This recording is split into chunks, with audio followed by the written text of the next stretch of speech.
Put your big boy pants on. We're getting ready to roll. Let's go to Howie Lind. Howie, the former 10th District Chairman of the Republican Party of Virginia, also a former candidate, ran against Barbara. I won a primary, not a convention, Comstock winning there. And Howie Lind, very active supporter of the Donald Trump for President campaign and was at the convention on Saturday. Howie, good to have you with us, man.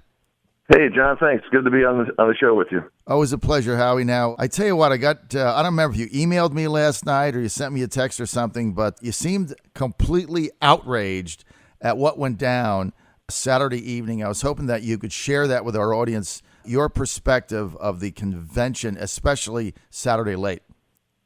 Yeah, well, thanks, John. Yeah, I was there on Saturday as a delegate to the Virginia State Convention.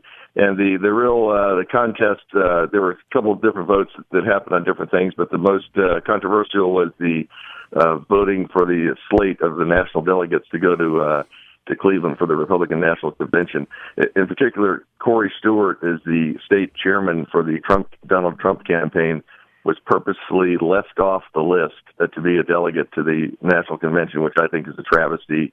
Ken Cuccinelli, I think, my personal feeling, personally drove that so that Corey would not be on the slate to the National Convention. So that was the thing that was probably the worst outcome of that on Saturday. You know, and the thing is, Howie, we've been talking about this all day. We were pretty confident, as you know, as being part of the Trump team there working the convention. We were pretty confident that based on assurances we got from those in the know with the RPV and some of those on the nominating committee that there would be a unity delegate slate ticket that would come out of there that included 4 out of the 13 for Trump, which was, a little under, but somewhat representative of the 1 million Republican voters who turned out for the Republican Super Tuesday primary on March 1st. We certainly expected our chairman of the state for Trump, Corey Stewart, to be there. And when we got the list back, there was outrage because no one knew how this happened. There was no transparency. I felt we were lied to and misled. As a result of that, there was not a big effort on the Trump campaign to bring a lot of their people out to Harrisonburg, which, by the way, is out in the middle of nowhere. Yeah, I just got to tell you a sidebar, Howie. How do you run the Republican Party and have a convention? Harrisonburg is a beautiful city. JMU is a beautiful campus. But, Howie, it's 5 hours from anything.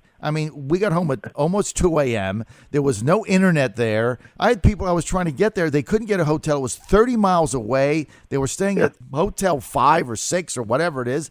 The whole thing was how do you have a convention in an obscure location like Harrisonburg?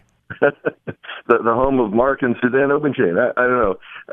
I was on the state committee for a few years a while back, and I know they try to move the locations around the state, but normally Richmond is, of course, the state capital where the conventions are usually held. But I don't know the answer to your exact question. I just would guess they tried to move it around and ended up in Harrisonburg. So that's. Yeah, I agree. It's kind of a out of the way place to get to. Stupid idea. If you're going to hold a convention, you hold it in the middle of the state. You hold it where there's hotels. The hospitality suites were a disaster. They were all jammed into the student center. That part of going to these conventions is be able to mingle with people and make new friends, reacquaint old friends. You do that at the hospitality suites. That was non-existent. Saturday night was a disaster, except for the Obenchain thing. The other one you couldn't get into. They were spread out. It was just dumb. They continue to just make dumb decisions. Just dumb. Have it in the middle of the state. I'm going to the Democratic convention in June 16th. It's in Richmond. Have it in Charlottesville, have it in Richmond, have it in a city with hotels where that's accessible. They just make dumb decisions. It was dumb. Yeah. Well, anyway, back to what happened there. I just think it's really a travesty that Corey Stewart was purposely left off the list to be the national delegate slate as the chairman of the Trump campaign in Virginia. And I really also think that the nominations committee for the Republican Party of Virginia, they're the ones that come up with the slate. I think they were completely rolled by Ken Cuccinelli and the Cruz folks. And, of course, they say, well, they had the votes in the room. Okay, great. It was totally unfair. Fairness would have been to have the state party chairman, Corey Stewart, on that list. And let's just say, let's turn the tables and just imagine for a minute if it had been so let's just say Ted Cruz was leading in the nation, like Trump is now, and then at that convention there were more Trump people there on Saturday than Cruz people. Would we have left off the leader of the Cruz campaign for Virginia to go to the national convention? Of course not. No. We would have had him on there, him or her, just like they should have had Corey Stewart on there on Saturday. So it's just really just bad form. Well, not only bad form, Howie, but had they put Corey Stewart on, this is what I was saying on Saturday night and Sunday, had they kept our chairman on, it was the difference, Howie, in one delegate. One delegate. At the end of the day, it isn't going to matter. Trump's going to win the first ballot anyway, but it was one guy, one delegate out of 13. They put him on the ballot. We would have supported the ticket. We would have gone out of there 2.5 hours earlier, 6 instead of 7:30. And we would have had a unity ticket that everybody would have shaken hands on, and we would have gone home unified regardless of the outcome. Instead, Howie, it is unconscionable to me that one guy would come in and blow up an entire convention and basically initiate a fractured, divisive, toxic situation over one guy. Corey Stewart, you put him on the ticket, everybody's happy, and it's one delegate. What is in this man's mind here? Exactly right. And that gets back to the nominations committee, too. The forming of the nominations committee way ahead of time, months ago, by the Republican Party of Virginia, obviously it was stacked with Cruz supporters there on this committee.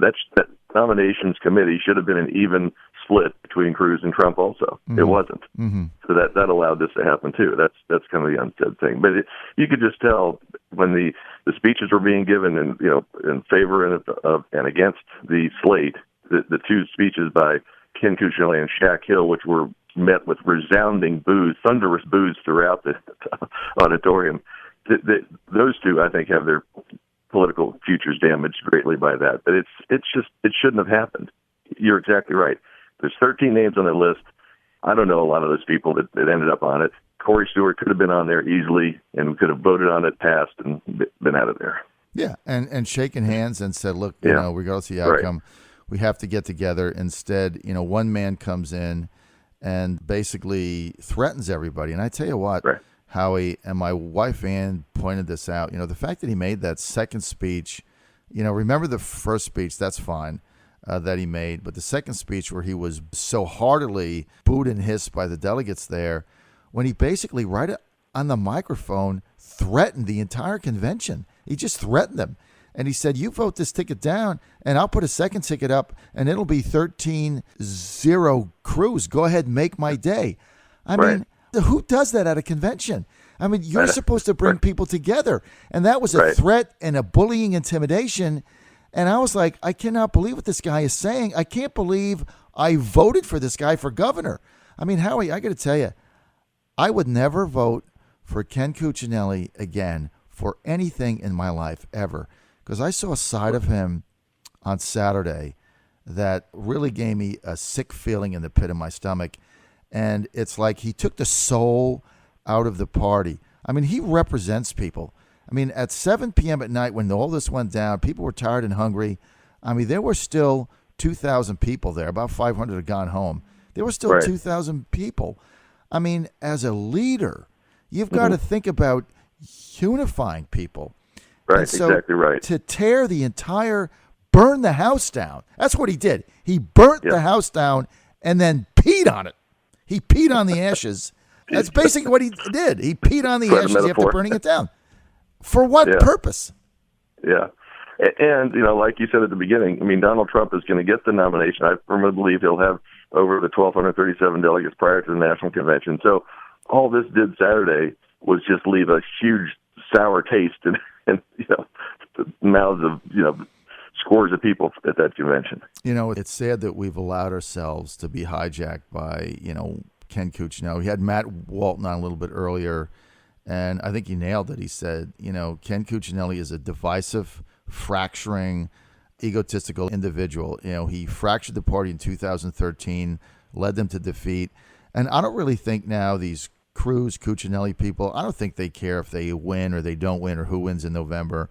I think they have a burned earth strategy, just blow everything up and walk away in its wake.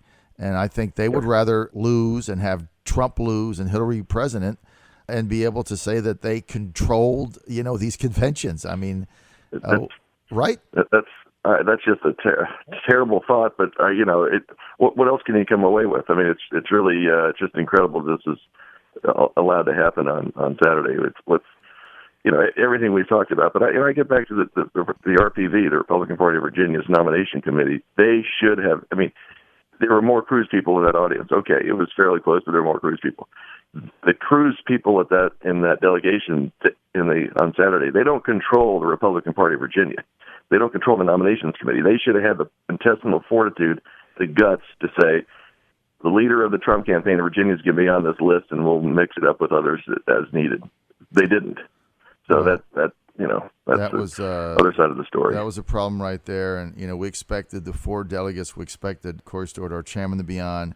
It didn't happen. But I tell you what, there was a lot of people, Howie, that told me that this was going to happen. I didn't believe them.